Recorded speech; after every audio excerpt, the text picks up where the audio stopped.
మేడ్చల్ మల్కాజ్గిరి జిల్లా Malkajgiri police station పరిధిలో దారుణం జరిగింది. డ్రంక్ అండ్ డ్రైవ్ లో పట్టుబడ్డ యువకుడు కుషాయిగూడ ట్రాఫిక్ పోలీస్ స్టేషన్ ఎదుట ఆత్మహత్య చేసుకోవటం కలకలం రేపింది. దమ్మాయిగూడ ప్రాంతానికి చెందిన సింగిరెడ్డి మీన్ రెడ్డి అర్ధరాత్రి ఆత్మహత్యకు పాల్పడ్డాడు. ఒంటిపై పెట్రోల్ పోసుకుని నిప్పంటించుకున్నాడు. అయితే పోలీసుల టార్చర్ తట్టుకోలేక మనోవేదనకు గురైన మీన్ రెడ్డి సూసైడ్ చేసుకున్నట్లు సమాచారం. కేసు నమోదు చేసుకున్న పోలీసులు పోస్టుమార్టం నిమిత్తం మృతదేహాన్ని గాంధీ ఆసుపత్రికి తరలించారు.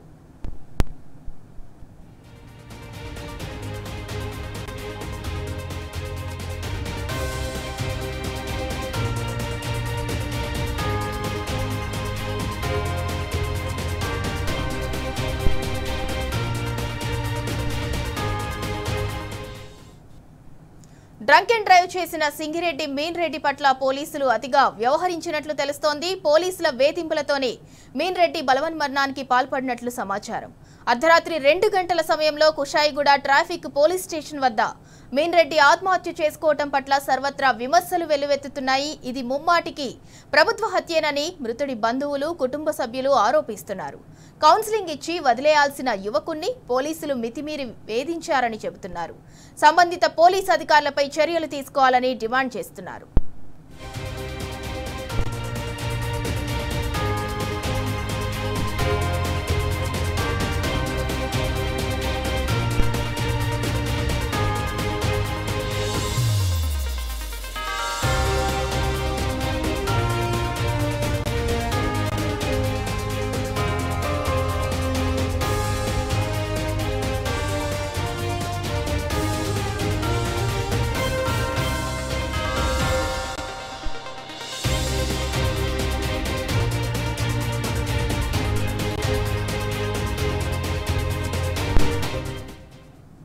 హైదరాబాద్ సిపి సజ్జనార్ గతంలో డ్రంక్ అండ్ డ్రైవ్లపై చేసిన వ్యాఖ్యలు ఇప్పుడు తీవ్ర దుమారం రేపుతున్నాయి.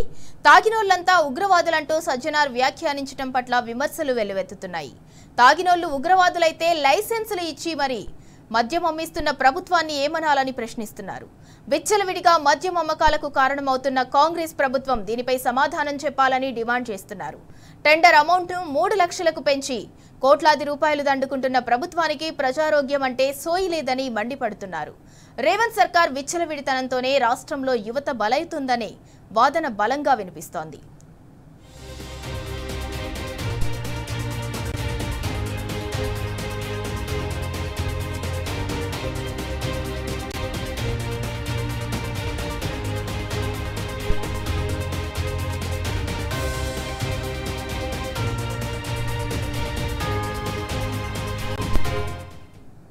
ఇక ఇదే అంశానికి సంబంధించి మరింత సమాచారం మా క్రైమ్ బ్యూరో చీఫ్ భాస్కర్ అందిస్తారు. భాస్కర్, డ్రంక్ అండ్ డ్రైవ్ లో పట్టుబడ్డ వ్యక్తి మల్కాజ్గిరి పిఎస్ ఎదుట ఆత్మహత్య చేసుకున్నాడు. ఇది ముమ్మాటికి ప్రభుత్వ హత్య కాదా?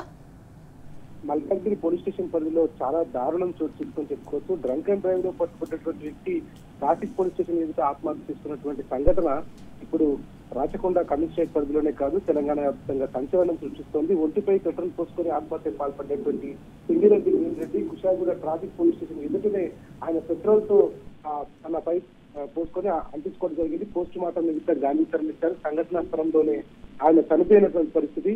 మీన్ రెడ్డి దమ్మాయిగూడ నివాసిగా గుర్తించినటువంటి పోలీసులు డ్రంక్ అండ్ డ్రైవ్ లో ఆయనకు 120 పాయింట్స్ వచ్చినట్టుగా చెప్తా ఉన్నారు. దానికి ఆయనతో ఆర్పీ చేసి ఆయన దగ్గర ఉన్నటువంటి వాహనాన్ని లాక్కున్నటువంటి సందర్భంలో ఆయన ఎంతసేపు బతిలాడినా పోలీసులు వినకపోవడంతోనే ఆయన ఆత్మహత్యకు పాల్పడ్డట్టుగా ప్రస్తుతానికి సమాచారం అందుతుంది. మరోవైపు కొద్ది రోజుల క్రితం హైదరాబాద్ పోలీస్ కమిషనర్ గా ఛార్జ్ తీసుకున్నటువంటి సజ్జనార్ తన సోషల్ మీడియా అకౌంట్ గా తాగినోళ్ళందరినీ కూడా ఉగ్రవాదులుగా చిత్రీకరించాలి, వాళ్లకు కాల్చి పడేయాలంటూ ఆయన కొన్ని సెన్సేషనల్ వ్యాఖ్యలు చేశాడు. ఇక ఉన్నతాధికారులను మెప్పు పొందడం కోసమో లేక వాళ్ళు ఉద్యోగం సరిగ్గా చేస్తున్నామని చెప్పుకోవడం గంభీరమైనటువంటి చూయించుకోవడం కోసమో కానీ పోలీసులకు మాత్రం ఎక్కడ లేనటువంటి ఆ అధికారం వచ్చింది. దాంతో వాళ్ళు చేస్తున్నటువంటి బిహేవియర్ పట్ల వాహనదారులు తీవ్ర ఇబ్బందులు పడుతున్నారు. నిజంగా ఆ ఉన్నతాధికారులకు అట్లాంటి ఆలోచన ఉంటే పూర్తిగా రాష్ట్రంలో మద్యపానాన్ని నిషేధించవచ్చు కదా. ఇప్పుడు గతంలో ఉన్నటువంటి టెండర్స్ ని 2 లక్షల రూపాయల టెండర్స్ ని 3 లక్షలకు పెంచి రేవంత్ ప్రభుత్వం అడ్డగోలుగా ఇంకా ఆ టెండర్స్ కి ఆశించిన స్థాయిలో రాకపోవడంతో మళ్ళీ కొన్ని రోజులు ఎక్స్టెన్షన్ కూడా చేసింది. అమ్మటం ప్రభుత్వం వంతే, పంచటం ప్రభుత్వం అంతే. ఇక తాగి పొరపాటున బండిలో దొరికితే మాత్రం వాళ్ళకు ఎక్కడ లేనటువంటి నిబంధనలతో వారిని చిత్రం చేస్తున్నటువంటి పరిస్థితి. నిజంగా ఆ ఇన్సిడెంట్ లో మీన్ రెడ్డిని పెట్టుకున్నటువంటి పోలీసులు ఆయనతో ఆర్గ్యూ జరుగుతుంటే తాగినటువంటి వ్యక్తితో ఆర్గ్యూ చేయాల్సినటువంటి పని సభ్యత సంస్కారం కలిగినటువంటి వ్యక్తులుగా, చదువుకున్నటువంటి వ్యక్తులుగా, ప్రజలను రక్షించాల్సినటువంటి పోలీసులుగా వాళ్ళను దగ్గరలో ఉన్నటువంటి వెహికల్లో గానీ తన వెహికల్లో గానీ తన ప్లేస్ లో దింపేసి వెహికల్ సీజ్ చేయాల్సినటువంటి పరిస్థితి. భాస్కర్, మీరు అన్నట్టు గతంలో హైదరాబాద్ సిపి సజ్జనార్ గారు డ్రంక్ అండ్ డ్రైవ్ లో దొరికిన వాళ్ళు ఉగ్రవాదులతో సమానం అని అన్నారు. మరి డ్రంక్ అండ్ డ్రైవ్ లో దొరికిన వాళ్ళు ఉగ్రవాదులతో సమానం అయితే టెండర్స్ పేరుతో కోట్లు దండుకుంటున్న ప్రభుత్వాన్ని ఏమనాలని చెప్పి నెటిజన్లు కూడా ఫైర్ అవుతున్నారు. దాన్ని ఎలా చూడాలి? రాష్ట్రంలో ఒక హోంమంత్రి లేడు, సూపర్వైజర్ లేదు, హైదరాబాద్ పోలీస్ కమిషనర్ హైదరాబాద్కే, సైబరాబాద్ పోలీస్ కమిషనర్ సైబరాబాద్కే, రాచకొండకే, డీజీపీకే. ఇక దీనిపైన వ్యవహరించాల్సినటువంటి సూపర్వైజర్ ఆఫీసర్ లేకపోవడం, ఈ శాఖకు మంత్రి లేకపోవడం, ఇష్టానుసారంగా ఏ కమిషనరేట్ పరిధిలో ఉన్నటువంటి అధికారులు ఆ కమిషనరేట్ మంత్రులుగా వ్యవహరించడం, ఇక డీజీపీ స్థాయిలో మంత్రిగా వ్యవహరించడం. అసలు ఇక్కడ ఏం జరుగుతుందో అర్థం కానటువంటి పరిస్థితి కనిపిస్తుంది. ఇప్పటి వరకు దేశ చరిత్రలో, రాష్ట్ర చరిత్రలో, తెలంగాణ ఏర్పడే చరిత్రలో కానీ ఒక్కసారన్నా డ్రంక్ అండ్ డ్రైవింగ్ లో దొరికి ఆత్మహత్య చేసుకున్నటువంటి సంఘటనలు ఇప్పటి వరకు ఎక్కడా లేవు. ఇది పూర్తిగా పోలీసులకు చాతగానితనం, పోలీసులకు అధికారంతో ప్రజలను వేధించాలనేటువంటి అహంకారంతో అధికారులు ఇస్తున్నటువంటి మాటలతో వాళ్ళకు వస్తున్నటువంటి నైజం. దీంతో సామాన్య ప్రజలు ఎంత ఇబ్బందులు పడుతున్నారో మనం అర్థం చేసుకోవాల్సినటువంటి అవసరం కనిపిస్తుంది. ఇది ముమ్మాటికి ట్రాఫిక్ పోలీసులది, రాచకొండ పోలీసులది ప్రభుత్వ హత్య. దీనికి సంబంధించి ఆగమేఘాల మీద టీవీస్ విషయం తెలవడంతో ఎక్కడ ఇది ఇబ్బంది జరుగుతుందని తెలుసుకున్నటువంటి పోలీసులు ఆ కేసును తప్పుదో పట్టించేటువంటి ప్రయత్నం కొనసాగిస్తున్నారు. ఎక్కడికక్కడ దీనికి సంబంధించినటువంటి కేసును వివరాలను మార్చేటువంటి ప్రయత్నం చేస్తున్నటువంటి పరిస్థితి కనిపిస్తుంది. ఎక్కడైనా ఎప్పుడైనా ఇట్లాంటివి జరిగినప్పుడు పోలీసులు తమ స్థాయిలో తప్పుడు కేసులు ఎలాగైతే పెట్టి వ్యవహరిస్తారో అదే వ్యవహారాన్ని మళ్ళీ ఇప్పుడు ముందుకు తీసుకెళ్తున్నటువంటి పరిస్థితి కనిపిస్తోంది. ఒకవేళ ఇది traffic drunk and drive case కాకపోతే గాంధీ హాస్పిటల్ కు ట్రాఫిక్ పోలీసుల వాహనం ఎందుకు వచ్చింది?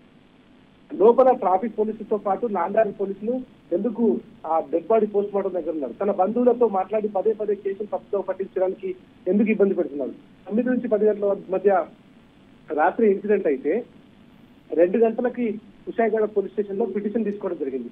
ఈ విషయం తెలవడంతో టీవీ సిబ్బందితో పదే ట్రాఫిక్ పోలీసులు కావచ్చు, లాండర్ పోలీసులు కావచ్చు ఎందుకు బేరసారాలకు వస్తున్నారు? ఇదంతా చూస్తా ఉంటే పోలీసుల వ్యవహార శైలి చాలా క్లియర్ గా కనిపిస్తుంది. ఒక నిండు ప్రాణాన్ని బలిగొన్నటువంటి కుషాయిగూడ ట్రాఫిక్ పోలీసుల పద్ధతిని రాచకొండ సిపి ఎట్లాంటి సమాధానం చెప్తున్నారు?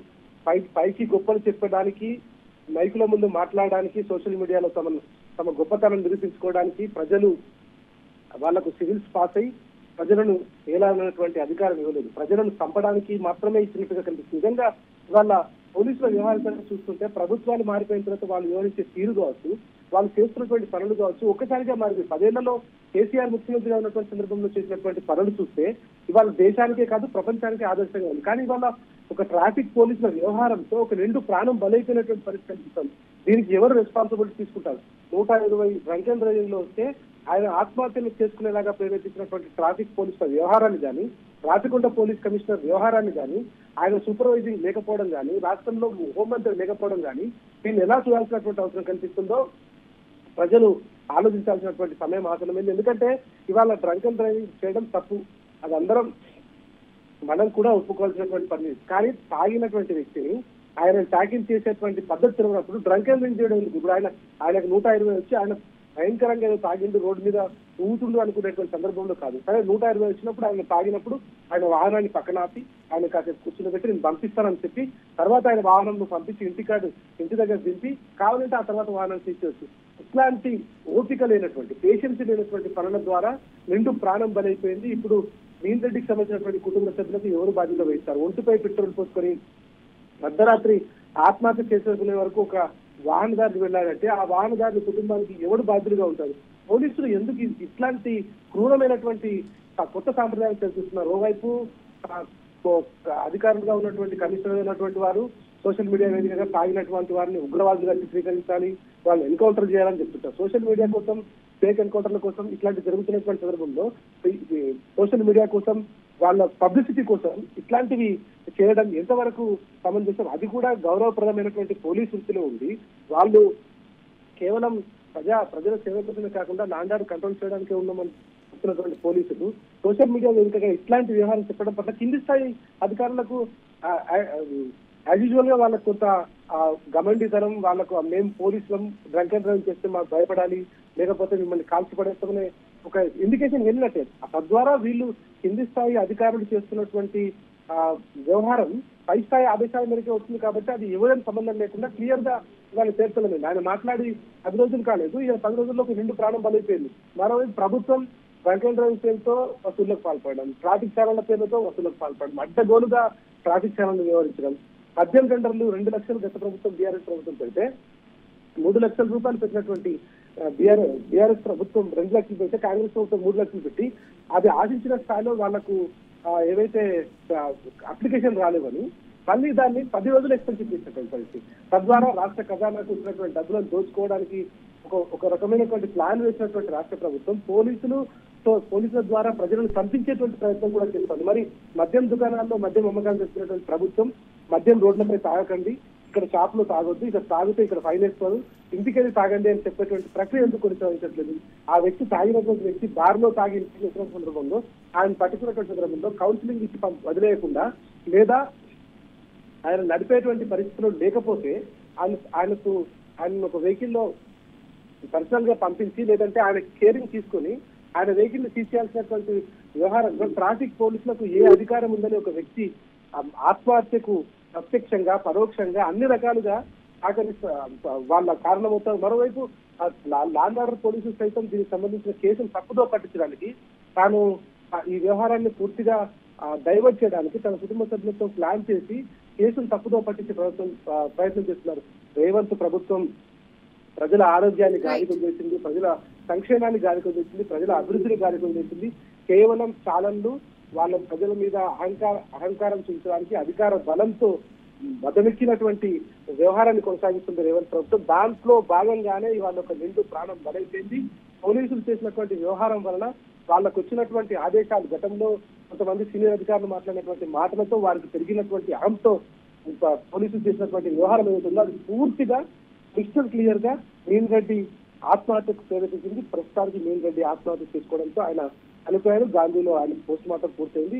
మరి కాసేపట్లో ఆయన కుటుంబ సభ్యులకు డెడ్ బాడీ అప్పచెప్తారు. కానీ దీన్ని కేసులు డైవర్ట్ చేయడానికి సర్వ విధాలుగా అన్ని రకాలుగా పోలీసులు ప్రయత్నం చేస్తున్నారు. పోలీసు చేతిలో అధికారం ఉంది కాబట్టి ఎట్టి పరిస్థితుల్లో కేసు సంపూర్ణంగా డైవర్ట్ చేయడానికి వాళ్ళు అన్ని రకాల ప్రయత్నాలు చేస్తున్నారు. మరి కాసేపట్లో డెడ్ బాడీకి పోస్ట్ మార్టం పూర్తయిన తర్వాత అప్పచెప్తారు. కానీ ఇది ప్రజాస్వామ్య దేశంలో కావచ్చు, మొత్తం భారత చరిత్రలో కావచ్చు, గతంలో యునైటెడ్ ఆంధ్రప్రదేశ్ కావచ్చు, ఇప్పుడు తెలంగాణ రాష్ట్రం ఏర్పడ్డ 14 సంవత్సరాల కాలంలో ఎప్పుడు కూడా ఇట్లాంటి వ్యవహారం ఎక్కడా జరగలేదు. ఒక ట్రాఫిక్ పోలీసులు పట్టుకొని తన వాహనాన్ని విడిపించినందుకు వాళ్ళు చేసినటువంటి హరాస్మెంట్ కు ఒక యువకుడు చనిపోవడం అనేటువంటిది ఇది తెలంగాణ రాష్ట్ర పోలీస్ చరిత్రలో, తెలంగాణ ట్రాఫిక్ పోలీసుల వ్యవస్థలో ఒక నిజంగా కూడా ఒక బ్లాక్ డేగా ఉండిపోతుంది. ఎందుకంటే ఇట్లాంటి వ్యవహారం కొనసాగితే రేపు రాష్ట్రంలో ప్రజల పరిస్థితి ఎట్లా ఉంటుందో ఆలోచించుకోవడానికే భయంకరమైన వాతావరణం ఉంది. దీనికి ప్రభుత్వం బాధ్యత వహిస్తుందా, డీజీపీ బాధ్యత వహిస్తాడా, లేదంటే రాచకొండ పోలీస్ కమిషనర్ బాధ్యత వహిస్తాడా, ఈ చనిపోయినటువంటి కుటుంబ సభ్యులకు ట్రాఫిక్ అధికారులు బాధ్యత వహిస్తారా? ఈ రానున్న రోజుల్లో వాళ్ళే తెలుసుకోవాల్సిన అవసరం కనిపిస్తోంది. కేవలం అధికారం కోసం, అహంకారం కోసం, అవమానం కోసం ప్రభుత్వాలు బాధ్యతలు తీసుకొని అధికారం తీసుకొని వ్యవహరించకూడదు. ప్రజలపైన ప్రేమ ఉండాలి, వారిని కాపాడుకునే తత్వం ఉండాలి. సముదాయంతో అక్కడ ఉన్నటువంటి ఇష్యూను ఆలోచిస్తూ వాళ్ళని కాపాడుకునే ప్రయత్నం ఉండాలి. కానీ వాళ్ళ అధికారుల నుంచి ప్రభుత్వం ముఖ్యమంత్రి నుంచి అందరూ అహంకారంతో అధికార దర్పంతోనే వ్యవహరిస్తున్నటువంటి పరిస్థితి కనిపిస్తోంది. ఇది ఇట్లాగే కొనసాగితే రాబోయే రోజులలో ఒకవైపు క్రైమ్ రేట్ విపరీతంగా పెరిగిపోయి బీహార్ నిలిచిపోతుంది, మరోవైపు పోలీసులు చేస్తున్నటువంటి హరాస్మెంట్ తో సామాన్య మానవుల నుంచి మొదలుకుంటే వాహనదారుల వరకు క్షణక్షణం తమ ప్రాణాలను గుడ్డట్లో పెట్టుకొని బతుకుతున్నటువంటి పరిస్థితి కనిపిస్తోంది. ఇది రాబోయే రోజులలో ఎట్లా కొనసాగితే ఖచ్చితంగా ఆ గతంలో ఎట్లా అయితే కొన్ని వ్యాఖ్యలు చేశారో ఆ వ్యాఖ్యలు లాంటి పరిస్థితి వచ్చేటువంటి అవకాశం ఉంటుంది. ఇది తాగినంతా ఉగ్రవాది అయినటువంటి వ్యాఖ్యలు మాత్రం సరైనటువంటి పద్ధతి కాదు. దీనిపైన వెంటనే పోలీసు ఉన్నతాధికారులు రివ్యూ చేయాల్సినటువంటి అవసరం అయితే కనిపిస్తా ఉంది. Sindhu. Right, thank you Bhaskar.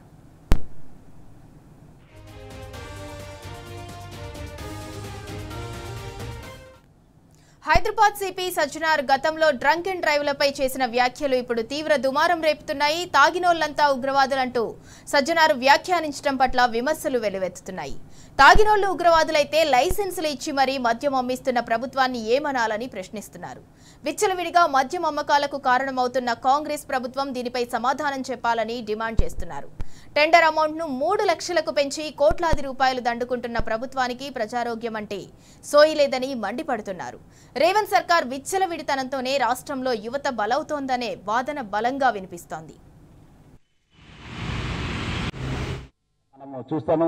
అదేవిధంగా మీకు అందరం తెలుసు, డ్రంక్ అండ్ డ్రైవింగ్ పైన మనము చాలా అంటే చాలా ఉక్కుపాదం మోపడం జరిగింది. ఇప్పుడు కూడా నేను డ్రంక్ డ్రైవర్స్ వదిలే ప్రసక్తి లేదు. దాన్ని ఎట్లా ముందుకు తీసుకెళ్లాలని చెప్పి మనము చూస్తాను. అదేవిధంగా మీకు అందరం తెలుసు, డ్రంక్ అండ్ డ్రైవింగ్ పైన మనము చాలా అంటే చాలా ఉక్కుపాదం మోపడం జరిగింది. ఇప్పుడు కూడా నేను డ్రంక్ డ్రైవర్స్ వదిలే ప్రసక్తి లేదు.